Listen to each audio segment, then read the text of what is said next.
شايفين الكشري الجميل ده؟ يلا حبايبي اعرفكم ازاي عملناه باسهل طريقه. يلا ادخلوا عندي الصفحه وشوفوا انا عملته ازاي. بألف هنا وشفا. الصلاة والسلام على سيدنا محمد صلى الله عليه وسلم. النهارده يا حبايبي قررت اعمل كشري. مش عارفين نعمل ايه اكل ايه، فقررت اعمل كشري لان عندي الحاجه موجوده في البيت. عندي عدس اهو غسلاه ونقعاه، وعندي بصل ومكرونه نوعين. لو عندك نوع واحد طبعا ممكن، يعني عادي. عندي خل، عندي طماطم خضرة عشان نعمل سلطة وخيار. يلا بينا بقى. انتوا طبعا عارفين الكشري، انا نزلت لكم قبل كده وعارفين الطريقة، فبس انا حبيت اعرفكم. وعندي حمص طبعا هنعمله. هنبدأ بايه بقى؟ هنسلق المكرونة. عندي ميه بتغلي اهي، هنحط فيها الملح، وهنحط الاول المكرونة اللي هي العادية دي، وبعد ما تغلي غلوتين هنحط معاها المكرونه الاسباجيتي. لو انت عندك نوع مكرونه واحد عادي. ادي يا حبايبي المكرونه غلت معانا. هنحط دلوقتي الاسباجيتي لان الاسباجيتي ما بتاخدش سوا زي المكرونه العاديه. انتوا شايفين كده؟ طبعا انا وريتكم قبل كده الكشري، انا كنت منزلاه ووريته لكم وعرفتكم ازاي يتعمل برضه، بس في تكات كده حبيت برضه اعرفكم عليها. التكه اللي بقول لكم عليها يا حبايبي، انك اول ما تحطي المكرونه الاسباجيتي توطي النار عشان تاخدي احلى مكرونه. اهي انا كده استوت وهنطفي عليها.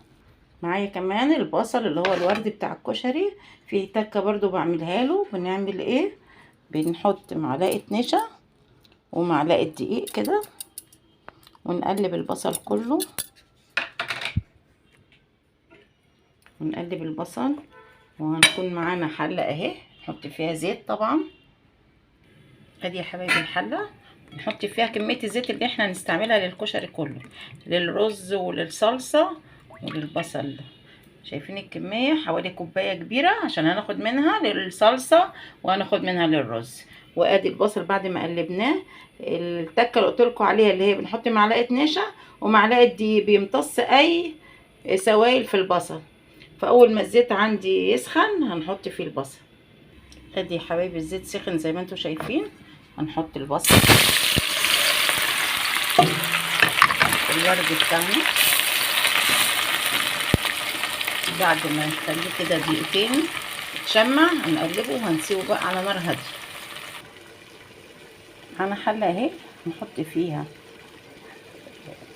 الحاجه اللي هنعمل بيها ان شاء الله الحمص. معايا بصل ومعايا فصين توم مقطعاهم مش فرماهم. معايا كمان حبه طماطم مضروبين في الخلاط مش كتار. هيغلوا غلوة وهنحط بعد كده الحمص. ادي الحاجة بتاعتنا كلها غلت. معانا الحمص اهو غسلينه ونقعينه طبعا زي ما انتم عارفين، لازم يتنقع اقل حاجة 4 ساعات. هنسيب كل الحاجة دي وهنحط ليمونة كمان معانا. ليمونة اهي ونسيبه بقى يستوي. ادي يا حبايبي الزيت شلنا منه البصل، هناخد منه للصلصة وهنحمر فيه دلوقتي الشعرية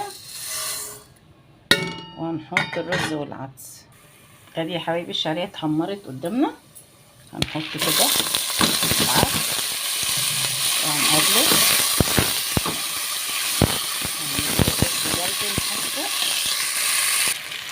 حطينا الرز، حطينا الشعريه والعدس وادي الرز اهو. هنقلب كله ونحط طبعا ملحنا وكمون وبهاراتنا. هنسيبه بقى ايه يستوي. هوريلكوا بقى بعد ما نخلص كده. سلقنا المكرونه، عملنا الرز فاضل الصلصه. حطينا الملح وحطينا الكمون والكزبره، حطينا البهارات بتاعتنا، ولازم نقلب الرز والعدس والشعريه تقليبه كويسه كده مع الزيت. بعد كده هنحط الميه بتاعتنا. نظبط الميه طبعا، كلنا شاطرين وبنعرف نظبط طبعا الميه بتاعت الرز بتاعنا. نظبط ملحنا، احلى كشري هتاكلوه. معانا دلوقتي حبة زيت اهو اللي خدناه من تحمير البصل. هنعمل ايه؟ هنحط توم مهروس. ده الثوم اللي انا مفرزاه معاكم، شايفين لونه جميل ازاي. هنحمر الثومه ومعانا الخل والصلصه، برضو هعرفكم ازاي هنعمل. قبل ما بحط الخل او البهارات معايا قرن فلفل احمر، اللي عاوز يحط يحطه، اللي مش عاوز خلاص، بس انا بحب احطه بيطعم كده الصلصه. بروح حاطه قرن الفلفل، احط البهارات بتاعتي كمون وكزبره وهنقلب. معايا الخل طبعا محضره جنبي. اول ما كده اشوح الحاجه البهارات مع الثومه وقرن الفلفل، نروح ايه جايبين الخل بتاعنا وندوب، عاملين الطشه بتاعت الصلصه، ودي هنعمل منها كمان الدقه بتاعت الكشري. احلى كشري هتعملوه لو مشيتوا على نفس الخطوات بتاعتي دي. طبعا انا عملته قبل كده بس في ناس طلبته، فانا برضو حبيت اوريه لكم. هنعمل ايه؟ معايا الخل اهو، هنقلبه يغلي غلوه، وهناخد منه حبه نخليهم للدقه، وهنحط الصلصه دلوقتي على الخلطه الطشه دي. زي ما انتم شايفين الطشه اللي هي بالثوم والخل دي والفلفل، هناخد منها هنخلي للدقه، ناخد منها حبه كده، وبعد كده هنحط الصلصه، نشيل منها كده شويه، هنزودهم برضو ميه وخل، تبقى احلى دقه.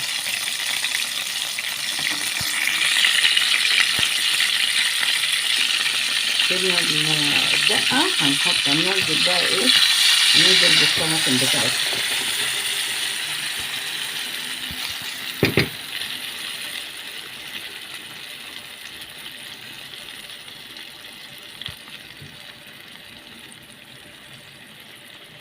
ادي الصلصه يا حبايبي، معانا الرز كمان استوى اهو، شايفين جماله مفلفل وجميل ازاي، شايفين الجمال بتاعه. انا هديت عليه النار هطفي خلاص ان استوى كده. معايا كمان حله فيها ميه اهي، فيها كوبايه ميه، ونحط عليها كوبايه ميه بتاعت الحمص عشان نعمل الدقه. نحط ادي حبه التقليه اللي احنا خدناهم، نحطهم هنا، وهنزود عليهم كوبايه كمان من الميه الحمص عشان تديكي احلى دقه للكشري. زي ما انتم شايفين كده لازم تغلي الدقه مع ميه الحمص عشان تديكي احلى دقه للكشري. الكشري بعد ما خلص زي ما انتم شايفين جماله، ادي الصلصه وادي الحمص وادي الدقه معانا، احلى كشري هتاكلوه. وايه رايكم في غدانا النهارده؟ عايزاكم بقى تجربوه وتقولوا لي ايه رايكم. اسهل حاجه تعمليها واسرع حاجه تعمليها للغدا الكشري المصري الجميل ده. انا بشكر كل اللي كتبت لي تعليق من العراق، بقول لها شكرا امنيه على تعليق جميل. وعايزاكم تقولوا لي بقى اللي بتتابعني من اي دوله، وبحب تعليقاتكم بتبسط منها جدا. يلا جربوا الكشري الجميل ده وقولوا لي ايه رايكم، وعايزه اعرف ايه رايك في غدايا النهارده. الصلصه وادي الدقه، شايفين جمالها، امشوا على الخطوات مظبوطه يطلع احلى اكل بتعملوه.